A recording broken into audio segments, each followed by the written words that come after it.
북한군이 개입했다는 걸 밝혀나가는데 최선을 다하겠다. 이것이 누구의 어떤 발언인지 혹시 기억하십니까? 지난해 2월 5.18 광주민주화운동에 관해서 이종명 의원이 한 발언이었습니다. 이 발언으로 많은 논란이 일자 자유한국당의 윤리위는 이종명 의원을 제명합니다. 그러나 실제로 제명이 되기 위해서는 의원총회 표결을 거쳐야 하는데 총회가 열려도 지도부가 이 의원에 대한 제명안을 올리지 않아서 결국 제명은 이루어지지 않았습니다. 그리고 1년이 흐른 어제 미래한국당으로 이종명 의원을 보내기 위해서 자한당은 갑자기 이종명 의원을 제명했습니다. 5.18 광주민주화운동에 대한 자한당의 진짜 속마음은 어떤 것입니까?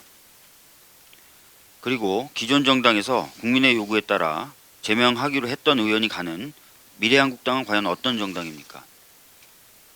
국민의 분노와 아픔을 이렇게 쉽게 무시하는, 그리고 기본적인 요건조차도 갖추지 못한 미래한국당은 국민의 인정을 받을 수 없을 것입니다. 선관위의 결정에 대해 심히 아쉽다라는 말씀 드리겠습니다. 한국 영화 100년의 역사를 다시 쓴 영화 기생충의 업적이 또 다른 영화와 문화산업에 이어질 수 있도록 하겠다. 이것은 누구의 발언일까요? 김재원 자한당 의원이 어제 21대 총선 공약 중 문화 공약을 발표하면서 한 발언입니다.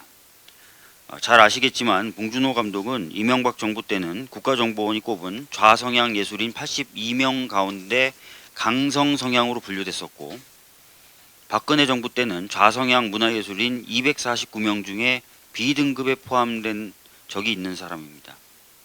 그가 만들었던 설국열차는 시장경제를 부정하고 사회저항운동을 부추긴다는 이유로, 괴물은 반미정서와 정부의 무능을 부각해 국민의식을 작용화시킨다는 이유로, 살인의 추억은 공무원과 경찰을 비리 집단으로 묘사해 국민에게 부정적 인식을 준다는 이유로 불온시 당했습니다. 봉준호 감독은 작년에 프랑스 AFP 통신과 인터뷰를 하면서 박근혜 정부 시절에 대해서 한국의 예술가들을 깊은 트라우마에 잠기게 한 악몽 같은 몇 년이었다. 여전히 트라우마에서 헤어나지 못한 일도 있다라고 밝혔습니다. 이 인터뷰가 포함된 AFP 통신의 기사 제목은 블랙리스트에서 블록버스터까지였습니다.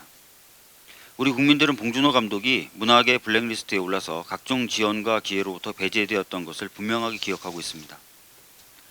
전 정권에서의 태도와 지금의 태도가 너무 다릅니다. 자한당은 혼란스럽습니다.